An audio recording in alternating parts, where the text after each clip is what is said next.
Hello and नमस्कार दोस्तों, और मैं इनकेस टेक्निकल इंडिया में आपका स्वागत करता हूं। तो आज का ये वीडियो आपके लिए है जो इंपॉर्टेंट है बहुत, जो कि मैंने अभी अभी तक जो भी मोबाइल मंगवाए थे जिनकी आज मैं अनबॉक्सिंग करने वाला हूं। तो इस वीडियो को शुरू से लेकर आखिरी तक जरूर देखें।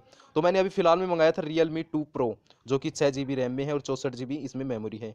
फिर मैंने इससे पहले मंगवाया था Lenovo का A6600 प्लस, और फिर मैंने Lenovo K8 नोट भी मंगवाया था, Gionee A1 भी मंगवाया था। तो इनकी सभी की आप वीडियो अंत तक देखें, मैंने किस तरीके से इनकी अनबॉक्सिंग की है। और अगर आपको कोई सा मोबाइल पसंद आता है तो कमेंट में ज़रूर बताएं, वीडियो को लाइक करें।